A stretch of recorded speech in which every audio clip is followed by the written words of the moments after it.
Have you ever wondered, living home, family, great environment, resources, with 10 years of experience becoming a teacher in the UK? We have Mr. Kabir with me, and he is going to share his teacher's training experience in the UK and also back in Nigeria. Mr. Kabir, thank you for joining us. Thank you very much, Dr. Dada. It's a pleasure to be here. Okay, thank you. Could you briefly introduce yourself? Okay, thank you very much, everyone. It's my pleasure to be on this great platform today.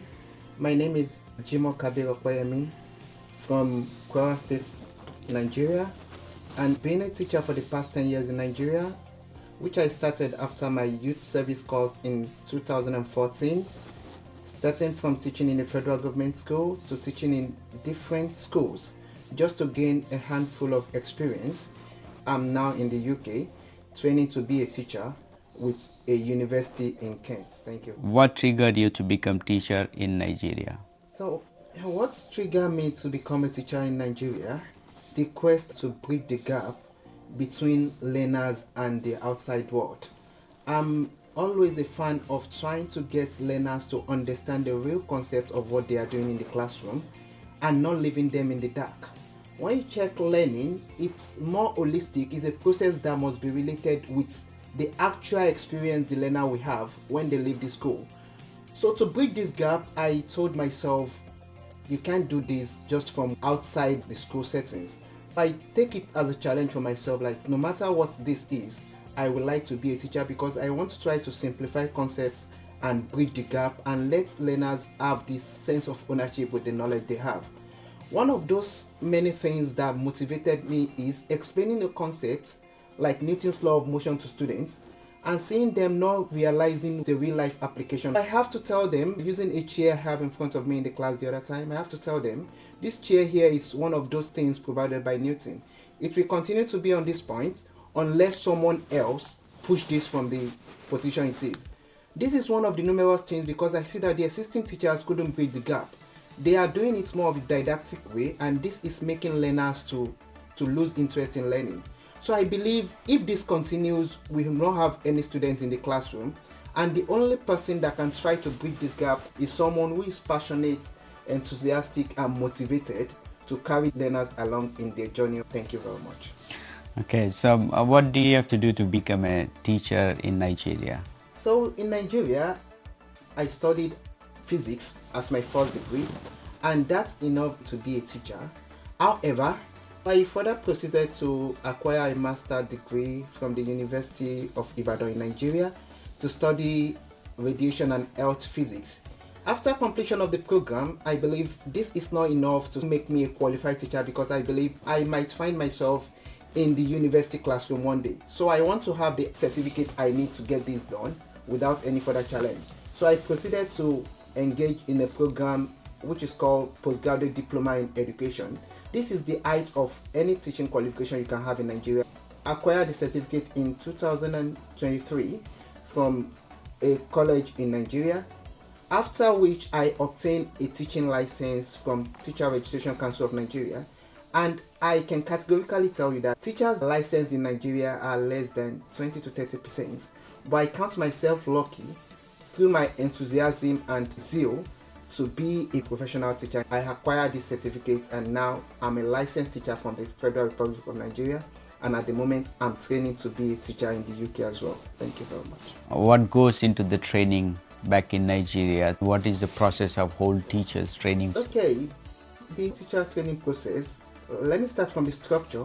It is planned to go within just a year, and the process is just about training all prospective teachers to work in the classroom, and it's more of having some courses like we used to have in the universities whereby you have exams in 2 semesters. The first semester is 5 months, the second semester is in 5 months after you write an exam after each semester, and it's a lot of what the curriculum in Nigeria is all about, after which you proceed to the teaching style you can use in the classroom, the playaway method, the storytelling, the guided discovery, everything, just to make sure the experience in the classroom is brought to your doorstep and you can transmit it in the classroom. The process in Nigeria is more like the degree structure where you have an exam at the end of each semester, and after you merit this exam, you will be given the certificate of being a certified teacher in the Federal Republic of Nigeria. Okay, so after finishing your teacher's training in Nigeria, so how was your first experience entering the classroom in Nigeria? Yeah, actually, before I did the teacher training, I've been trying to incorporate some of the techniques I think I read from books. That's one of it is just engaging the learners by trying to use the playaway method. Don't be too rigid in the classroom, and always make sure the learners are engaged in all things you are doing. However, it's not actively done, it's more of being passive because you have a lot of things to run through within a short time. A period in Nigeria is 40 minutes in some schools and 1 hour in some schools. And you can imagine having to teach the 3 Newton's laws of motion in 40 minutes. So you will not have that time to make sure you are just doing summarize all this everything. Yeah. And also to the best, I think I learned from the best. When I started teaching, what really motivated me was when I went for my compulsory National Youth Service Corps in Nigeria, which is meant to be for 1 year, I was posted to a school where I am to work in the physics department with some experienced teachers. So for the first 2 months in my service, I was trying to observe these teachers, and I think I learned from the best then. And the way they taught really motivated me. And then I was like, no, I must just try to reciprocate this and try to become a better version. So after my training, it was just bringing to the classroom a holistic information of what I have and what I've gotten, and it makes learning more interesting and hands-on. The only constraints that has been there that didn't make the whole thing that fruitful as expected is the time constraints. In Nigeria, you have this scheme of work which you have to complete within a given time, and there is no reason for not completing that, because after the students have their final year examination, they will be tested on this. So not because you want to use a specific method and the learners are lagging behind. It's just about trying to get them engaged, trying to finish the curriculum, and at the end of the day preparing them for the examination. That's why I think it looked like after my training. Thank you. No problem. Do you have teachers' professional development opportunities in Nigeria? Yeah, I have some teacher professional development, but those ones are the personal one I engaged in because of my passion for teaching. I did some free courses in the school. Sometimes, maybe the first week of the term, there will be a program being organized for all teachers to get engaged in as a part of the development. Just one thing about it is it's not continuous. It's not when you have it at the first day of the second day of the term, that's all you have to do for the whole of the term or for the whole of the year. Unlike the UK here, where the teachers are being updated every now and then. That's one of those things I find very interesting and encouraging here. The teachers are being updated. Every teacher there who knows what the job is meant to be. They are always updated with knowledge based on their CPD and also their personal research. Because on Thursdays here in the UK, there is a certain time given to teachers for personal development, which you are majorly asked or expected to make sure you engage in one development. And at the end of the term, you will give account of what you've been using your hours for. I think this is unlike what I have in Nigeria, so it's not the same thing. So with these, the teacher here are more current and full of certificates than back home there. What might make you go into that in Nigeria is just your personal quest to become a better practitioner. Yeah. So you have to personally consider if you want to become a better teacher, find the resources, find the other mentors, go with the mentors and work with them to develop yourself, rather than you have the school where you have the opportunity to develop personally, having training within the school. That's not possible in Nigeria. Exactly. So you don't have the mentor, you don't have anybody to tutor you. You just have to navigate the route yourself. It's something you have to keep discovering yourself, I think. And that has its own advantage as well, because when you discover things, you learn to do it better than being self-discovered. But not every teacher. There are some structure that are meant to either make you or mar you. So it depends on how you're using it. As a teacher, when you're discovering teaching methods to use personally without anybody telling you, you can try to be using it in the classroom and see if it works for you or it doesn't. However, it might take time because it's about starting with experiments. But here, when you start observing 10, 15 people using different strategies, you can easily pick one and you can think, now, this is the one I will be using, unlike the one you discover yourself. So that's the gap between the two professions in different contexts within different countries. Okay, so the next question is about the environment. What is the classroom environment in the Nigeria? Let's imagine if I enter your classroom tomorrow, what do I see? Okay, if you enter my classroom in Nigeria, one of those things that makes it different is the technology we have in the classroom. In Nigeria, most of the schools are still using the blackboards where you use the chalk, and it's not like the UK where you have the screen and you use the projector for all your lessons. So that's one of the numerous differences there. However, that doesn't mean the student will not even still understand what you are teaching them. But it's just the typical setting of a public school in Nigeria. If it's a private school, it's a different thing, because Yeah. I've been in a private school and I've been in a public school. Private school, they often make their classes look very nice because they want a lot of people to come to the school so that they can make money and the likes. But yeah, the standard public school where I've been teaching is always having the blackboard where you have to use the chalk. So that's why sometimes they always call the chalk and talk mates in the classrooms in Nigeria. You can have 60 students in a single class, unlike the UK where you have 30. That's one of the challenges and the differences we have to this current system we have here. Imagine trying to teach 60 students compared to trying to teach 30 students. But yeah, even being 60 doesn't mean you still not get the best out of them, because I think I've been doing that for years and getting results. So that's one of those reasons why I really want to deep dive and see another environment, see what is changing, and see how I can acclimatize to the two things. Well, what about the behavior of the students? The behavior of the students, it's fine, just like what we have here as well.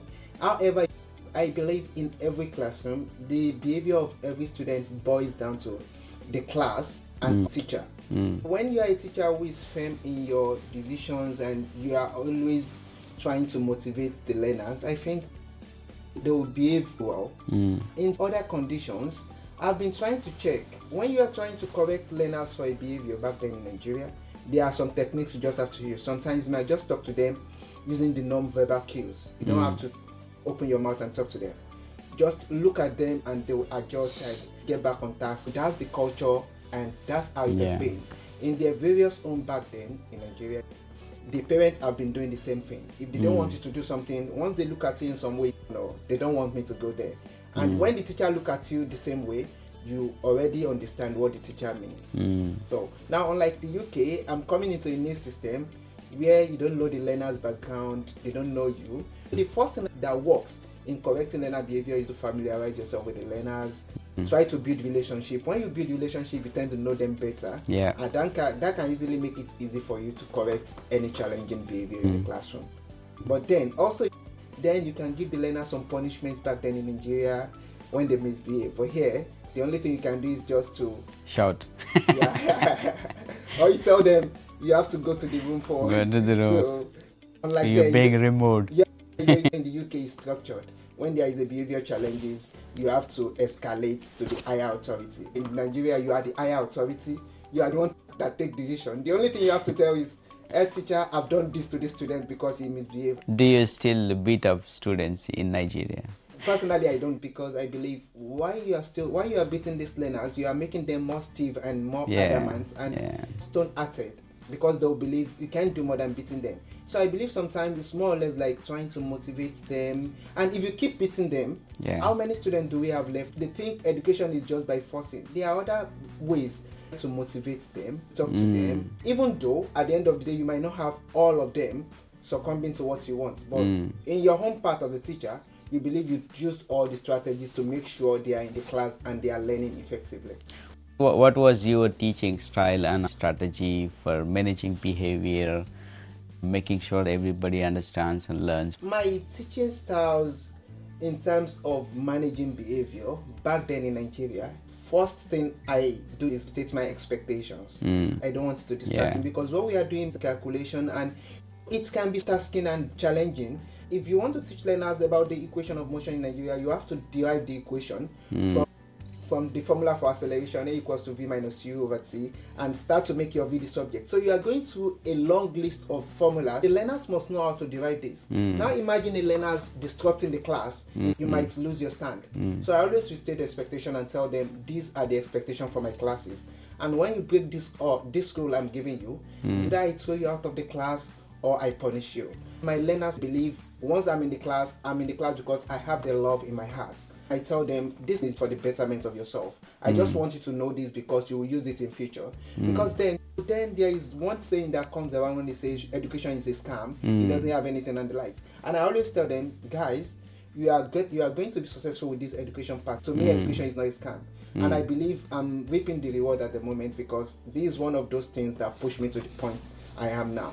Now, in terms of my teaching style, I believe in letting learners discover the learning themselves. Then, even though the method is didactic, you have to make sure you are explaining every step. In the classroom, I might pause and tell the learners, I want you to complete this and tell me why you've done it like this. And you imagine students trying to come by with very good answers.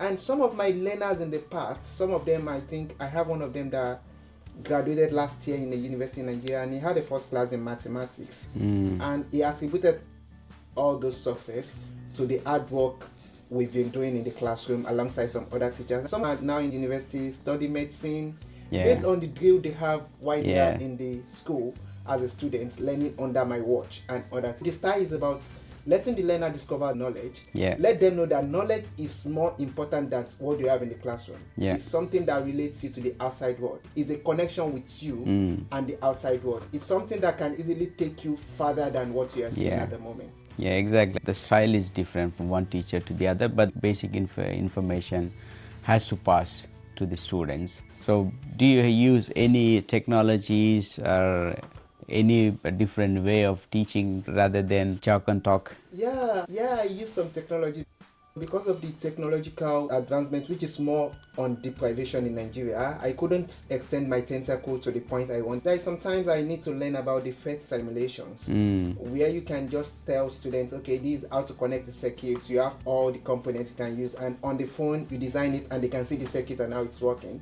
So I have that on my phone and I show my students in the classroom just to let them know how creative they are. However, the constraint I have is not like in the UK where you have a projector in the class and all the learners can see what you are doing and you can easily be practicalizing it right in front of them. You have to make sure you are taking the phone to 60 learners. Now imagine you have a 40-minute period and you want to show something to 60 learners. You want to practicalize it to them. So that's one of the challenges. The number is there, but the technological deprivation is high. What are the policies do you expect in Nigeria in coming years in terms of developing teachers training, better facilities, technologies for the learners? Yeah, in coming year, I think it boils down to having a capable minister of education, because you can't just have someone who doesn't know what the system is about in the ministry. At the moment, I believe we have capable hands that can easily look into education and just not seeing it as learners going to school alone.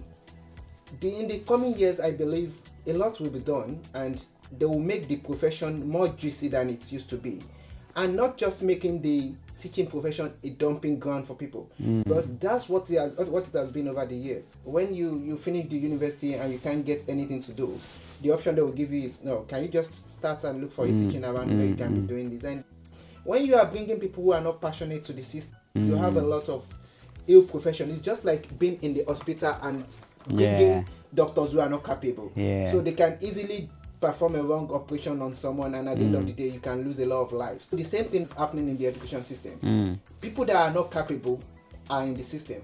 People who doesn't know what it takes to educate learners, to build the next generation of scientists, are already in the system. Probably some of them might get it through some ways, through the back doors and some other stuff. However, the way it's going now, the scrutiny is ongoing.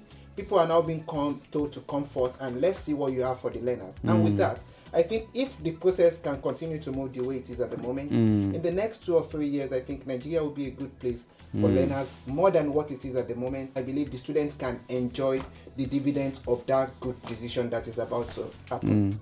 If you see an environment useful for the better learning, I think it's professionally for the teachers and also for the students. That's amazing. With your 10 years of experience and also having those personal development strategies for yourself, why not start a job in the UK? Why do you have to go through again a training? I believe the first thing is that every environment has its own peculiarities.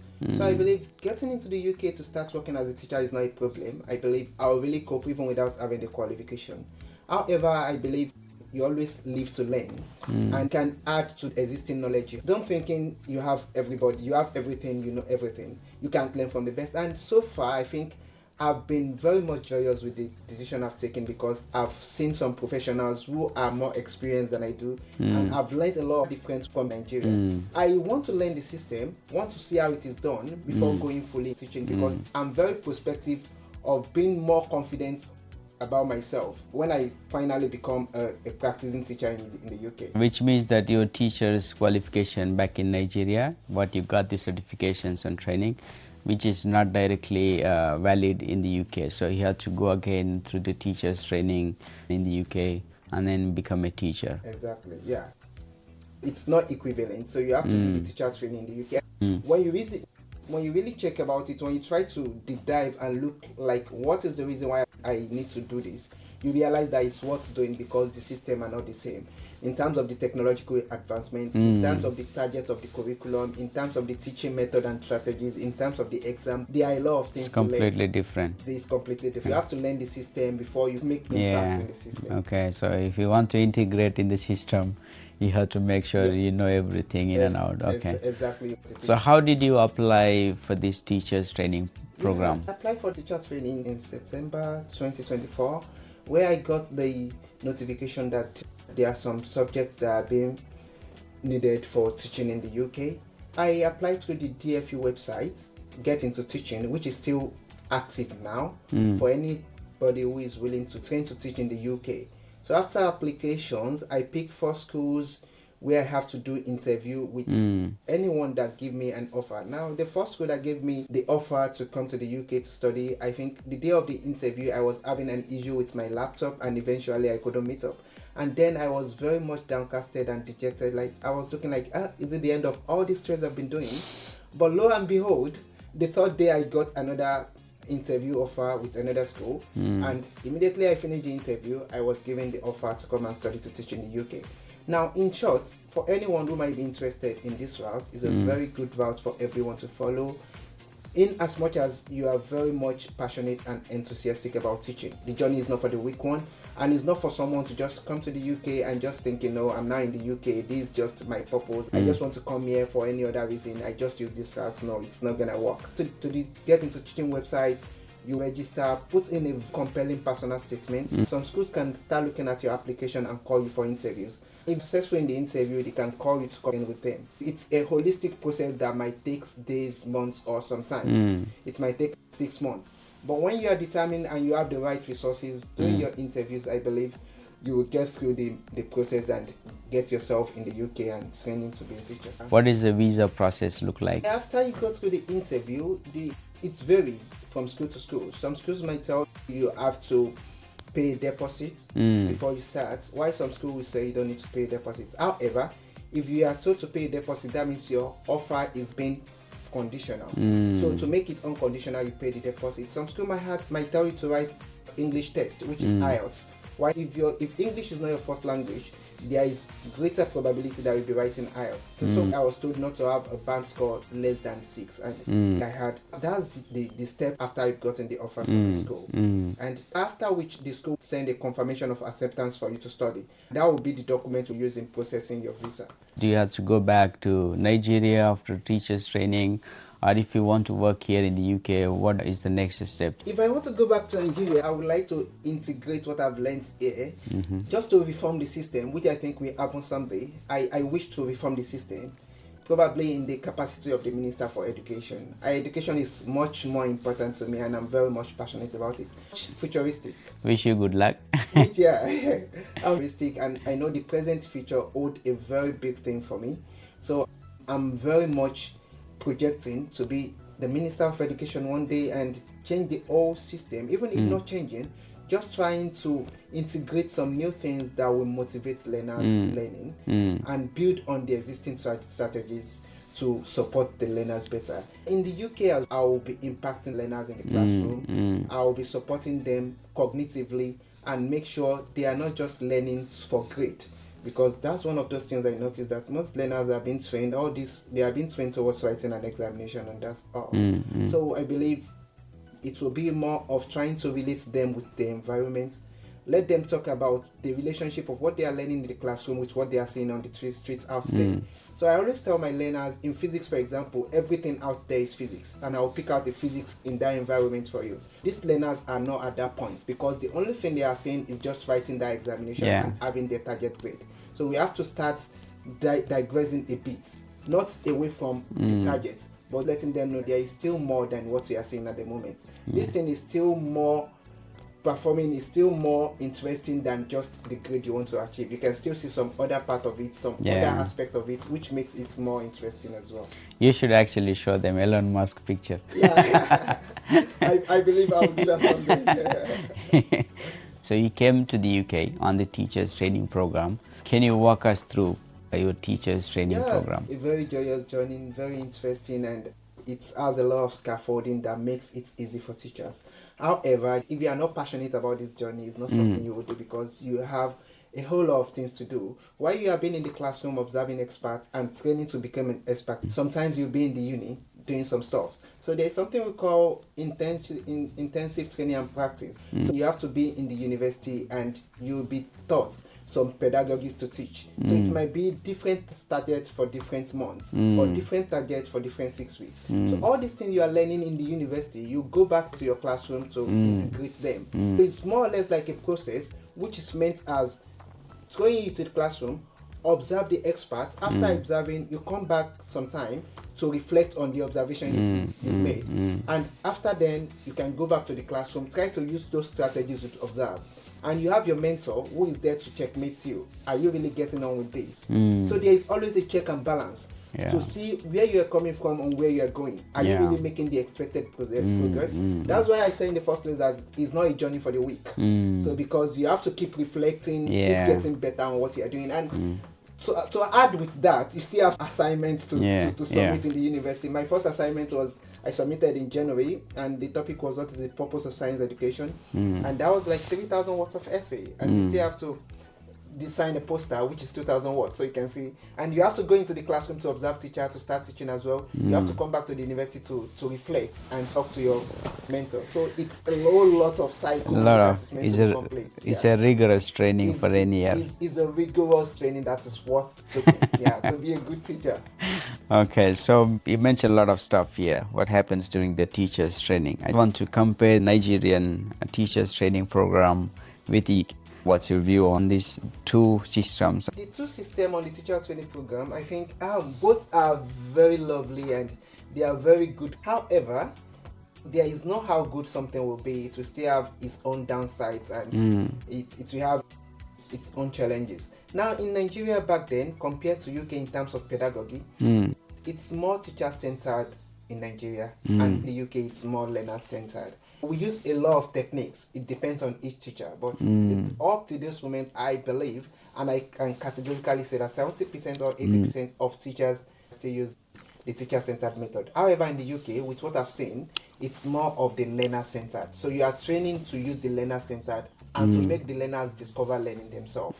Secondly, in the UK, you have a mentor in your school who is always looking after you and processing and monitoring your development. In Nigeria, you don't have a mentor. You should discover everything yourself. Your mentor is always here to guide you and tell you that you can do it better. This is what you can do. And that itself is a source of motivation, and it gives you a sort of limit to what you can't do anything you want. So it's just like having an integral. You have an upper limit, the lower limit, what you are meant to work with. And they keep trying to restate expectation for you. No, this is what you can do. You can do it better than this. This is what you can. So it's more of a monitored process. And believe you me, the mentors are not being paid. I was astonished to hear that they are not being paid for that service. It's a voluntary service which they are doing holistically. So back then in Nigeria, there is no mentor to check you. Probably within your 1 year training, you can just have a mentor coming in just for a day to check your lesson, and that's all you have to do. And you can't compare something you are being monitored daily and something that will be monitored just after 5 months. Just like you are planting maize and someone is going there to check his own maize every day, and the other person leave the maize from the day one of planting till months. You can easily say who will have the much harvest at the end of the day, because the person monitoring it will have already seen, okay, I know this thing is not meant to be like this, I'll apply this chemical. Unlike someone who left it for 5 months to come and check, before the weeds would have overtaken the maize and a lot of things would have happened. So I think both systems are good, but I think one can further be improved on. Yeah, yeah. So how are you applying your teachers' training knowledge in the classroom? Yeah, my teacher, yeah, no, that's the most interesting part. Sometimes you have a whole lot of knowledge. I want to try different strategy, but you have to be conscious in using the strategy because it can easily go positively or negatively. So you keep dropping those hints in bits while you're in your classroom. One of it is why the learners are making noise in the classroom. Maybe they see something that excites them and you want to bring them back. Some teachers might do shh and the learners go quiet. Sometimes some teachers might do shh and the learners do the same thing. And you know what that means? That means you are being dramatic. So that's one of those things you have to learn the style that works best for you. In my classes, when I tell my learners 3, 2, 1, they control. Yeah. I'm not sure it will be like that in any classroom I enter. So when I enter the classroom, the first thing I have to do is just to check the peculiarities of the learners I'm dealing with before I know the best strategy to adopt in controlling the behavior, in supporting them in the classroom, in scaffolding learning, and making sure learning is hands-on for them. What about the technology? What kind of technologies UK school got? When I got here, I'll give you an assignment or show my homework. You are not showing any homework in Nigeria. You just give them the assignment in their book and you mark when they come back in the second morning. You tell them to submit this on my table in the morning. I will mark this. All your free period. I see a teacher telling me, "Don't worry, I will stick this on. Show my homework. Go and check your satchel." And a lot of technology being used to support learners as well as supporting teachers. When you are in a school where you have a whole bank of resources, you can easily pick from and you can teach. You feel more comfortable and there is no longer bit of stress to do. But unlike in it, you have to go through writing the lesson plan with your pen.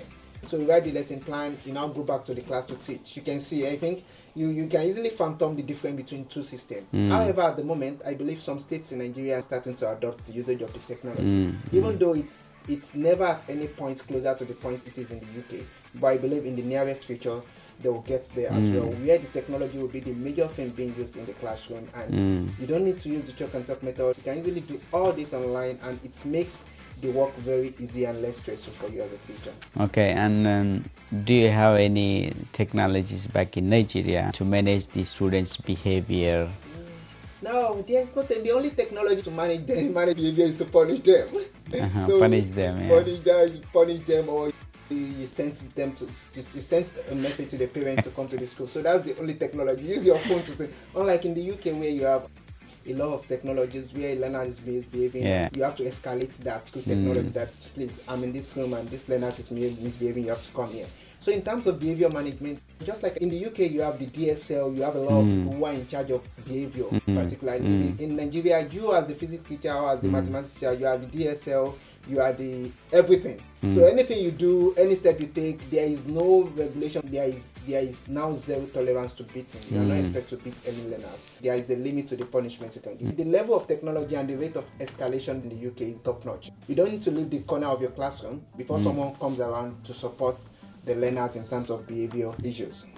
What is the key advice would you give to the other teachers who are thinking about taking the same path as you, moving to the UK for the teachers training and professional development? The key advice I will give to them is to take the opportunity, even though it's not an opportunity, because when you are ready to take up the challenge and you are ready to do the hard work you have in there, and like I tell you, it's not something simple, so you just have to work for it and make sure you are ready to impact the learners as expected. So my advice is, if you are passionate about teaching, it's a very good opportunity to take, to impact the learners, to make the world a better place for the children to live through your teaching and through your transmission of content. So it's a very good path to take.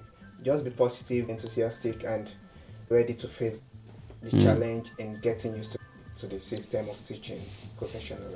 But overall, you are saying that the teachers training in the UK is concrete and scaffolding way of teaching methods. If you follow them, you become a better teacher. Then you have the professional development pathways within the school on the weekly basis. You have the mentors who can mentor you to make you a better teacher and give you advices when and if required. So after you have your professional mentor, and after you're done with the program in the UK, you still be monitored for 2 years, where you be an early career teacher. That's one of those reasons why I said it's more structured and holistic. So once you are done with your 1 year, nobody expects that you are now a perfect teacher now. You'll still be under watch for 2 years just to monitor your progress and see how far you are developing to be a full-fledged professional teacher. It's a It's whole amazing, lot of yeah. process that is structured to make you a better teacher. Do you have any mental stress as a teacher in the UK? Not really mental stress. You have a lot to do, ranging from trying to set questions, marking, and making sure you meet up with some updates and preparing for your classes. However, I believe mentally, it's just how you get yourself planned. When you plan your things very well, I think you won't find yourself being mentally stressed. If you don't have a better planning, you'll be mentally stressed no matter the work you even though if you are taking any job that is not a teaching job and you don't have a very good planning technique, so at the end of the day you become mentally stressed. So I think mentally stressing, it's not really challenging. Every job has mental stress and you have to Exactly. deal in a different way. Exactly. Thank you so much for sharing your journey and inspiring other teachers who want to become a teacher in the UK or any part of the world. It's inspiring to hear how one broaden their horizon and grow as a teacher through international experience. That's it for today's episode of Accountable Hindustan. And if you found this conversation helpful, please share it with your friends. We would love to hear your thoughts. Leave a comment or reach out to us. And Dr. Kabir, thank you again. Thank you very much, Dr. Jadav. You said doctor the other time. Very soon I will become a doctor. I believe it's just an honor to be with a doctor. Maybe a triggering point for you to become a doctor. Yeah, I believe I will take a part in that very soon. Good luck with that. Thank you for joining and good luck for your new job. Thank you very much.